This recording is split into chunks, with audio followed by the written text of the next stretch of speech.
안녕하세요. 오늘은 교통안전 두 번째 시간으로 한번 에어백에 대해서 알아보도록 하겠습니다.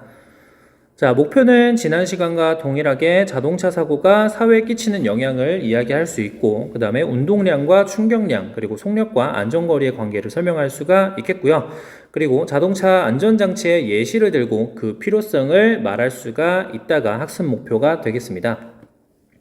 자, 오늘 목차는 먼저 지난 시간에 배웠던 거 간략하게 얘기를 하고, 그 다음에 작용 반작용 법칙, 그리고 운동량 충격량에 대해서 알아본 다음에 자동차의 안전장치인 에어백에 대해서 한번 알아보도록 하겠습니다. 들어가기 앞서서 우리가 지난 시간에 배웠던 내용을 간략하게 보면은 먼저 자동차가 생기고 나서부터 교통사고는 필수 불가결적으로 생겨나게 되었고요. 그 다음에 우리나라 사망 통계 원인을 보면은 10대부터 30대까지 주요 사망 원인 중에 3위가 교통사고에 해당하게 됐습니다. 그렇기 때문에 이 교통사고는 우리가 심각성을 가지고 인지를 해야 될 필요가 있다라고 결론이 났고요. 그 다음에 이 교통사고를 예방하기 위해서 먼저 과학적인 원리를 봤는데, 첫 번째로 본 게 관성의 법칙이었죠. 자, 관성이라는 것은 현재 운동 상태를 계속해서 유지하려는 성질을 관성이라고 얘기를 했고요. 관성의 법칙이라는 것은 외부에서 힘이 가해지지 않을 때 그 물체는 계속해서 현재 운동 상태를 유지한다라는 게 관성의 법칙이라고 얘기를 했어요. 그래서 우리가 자동차를 타고 운전하고 있을 때 앞이나 뒤에서 누가 부딪히게 되면은 목이나 몸이 관성에 의해서 흔들리게 되고, 심하면은 만약에 안전벨트가 없으면은 바깥으로 튕겨져 나가거나 얘가 튕겨져 나가면서 유리나 뭐 다른 구조물에 부딪히게 되면서 큰 충격을 받을 수 있게 된다라고 얘기를 했었죠. 따라서 이런 위험을 보호하기 위해서 우리는 안전벨트라는 것을 사용한다라고 얘기를 했었습니다. 그래서 왜 안전벨트를 매야 하는지에 대해서 한번 얘기를 해봤고요. 오늘은 뉴턴의 제3법칙인 작용 반작용 법칙에 대해서 한번 알아보려고 합니다.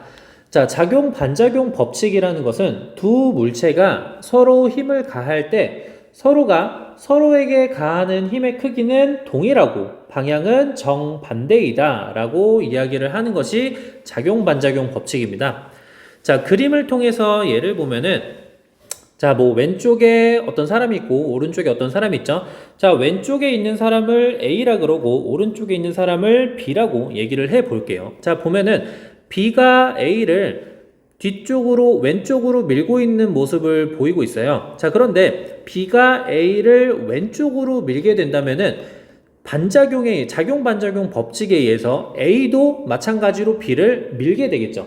근데 작용 반작용 법칙에 의하면 그때 힘은 동일하고 방향은 정반대이다 라고 얘기를 해요. 그러니까 B가 A를 밀게 되면은 그에 대한 반작용으로 A도 B를 밀게 될 거고, 이때 두 힘은 동일하지만 방향은 정반대이다. 그러니까 A는 B가 밀은 힘에 의해서 왼쪽으로 밀려나게 될 거지만 B는 그 A의 반작용에 의해서 오른쪽으로 밀려나가게 되겠죠. 그래서 우리가 단순히 머릿속으로 상상만 해도 어떤 결과가 나올지 예상이 될 거예요. 그래서 오른쪽에 나온 것처럼 B가 A를 밀었지만 B도 뒤쪽으로 밀려나는 현상이 발생하게 되고, 이것을 우리가 작용 반작용 법칙이다 라고 이야기를 합니다. 자, 이 얘기를 왜 하냐면은, 자, 오른쪽에 나와 있는 거는 교과서에 나와 있는 미나와 경민이의 대화인데요. 한번 이 얘기를 한번 같이 보도록 할게요. 자, 미나는 큰 차를 모는 것이 작은 차를 모는 것보다 안전하다. 그래서 사람들이 큰 차를 더 선호한다 라고 얘기를 했어요. 자, 그런데 경민이가 좀 배운 친구죠. 아니야, 작용 반작용 법칙도 안 배웠니? 충돌하였을 때 두 차가 받는 힘이 같기 때문에 차가 작든 크든 둘 다 똑같은 힘을 받아 라고 이야기를 했어요. 자, 요약을 하면은 미나 같은 경우에는 큰 차를 타야지 안전하다라는 거고, 경민이 같은 경우에는 작용 반작용 법칙에 의해서 두 차가 동일하게 힘을 받기 때문에 둘 다 상관없다라고 이야기를 했어요.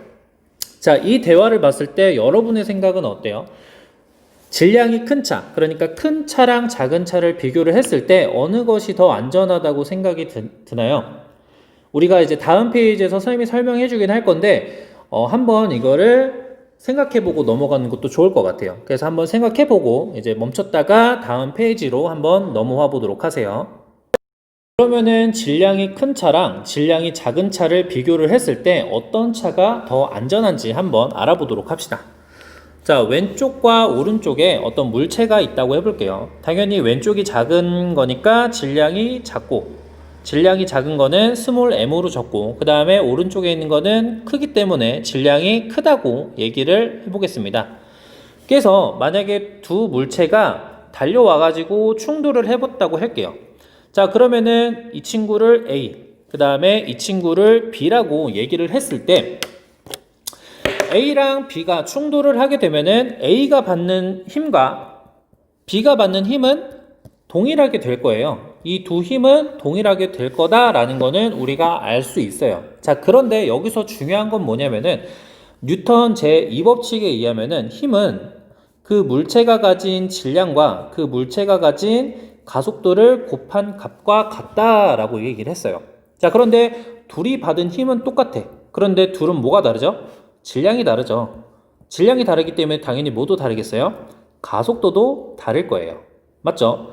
자, 둘의 힘은 똑같은데 질량과 가속도를 곱해서 같은 값이 나와야 돼. 그러면은 A와 B 중에 누가 더 가속도가 클까요? 당연히 A의 가속도가 더 크겠죠. B의 가속도는 더 작을 거고.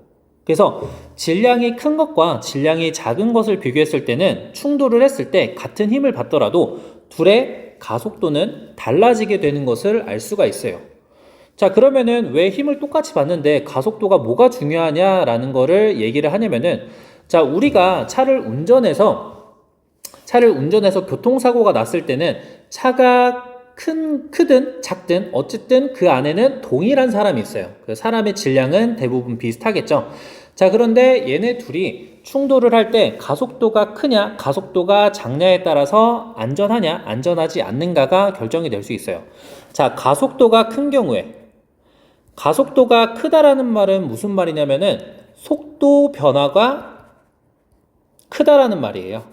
가속도가 크다라는 말은 속도 변화가 크다라는 말이고, 속도 변화가 크다라는 거는 훨씬 많이 이동한다라는 뜻이거든요. 그래서 빠르게 움직인다라는 뜻이에요. 그래서 둘이 부딪혔을 때, A와 B가 부딪혔을 때 이 안에 들어있는 사람은, 얘가 A에 들어있는 사람이 더 큰 가속도를 얻게 될 거고, 그 말은 얘가 여기서 더 빠르게 움직일 거다라는 뜻이 되겠고, B 같은 경우에는 이 친구는 가속도가 작기 때문에 천천히 움직이게 될 거다라는 거예요. 그래서 이런 공간에서 더 빠르게 움직인다라는 것은 더 충격을 받는다라는 말이 되겠죠.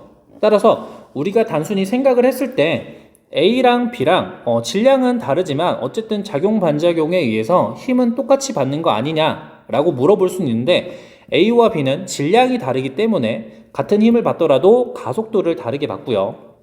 큰 가속도를 받는다라는 말은 속도 변화가 크다라는 말이고, 속도 변화가 급격하게 일어나면은 A 안에 들어있는 사람이 조금 더 큰 충격을 받게 될 수 있다라는 결론이 나오게 됩니다. 따라서 우리가 차를 고를 때 큰 차가 더 안전하다고 이야기하는 이유가 같은 충격력을 받더라도 질량에 따라서 가속도의 변화가 달라지기 때문에 큰 차가 조금 더 안전하다라고 얘기를 할 수가 있겠죠.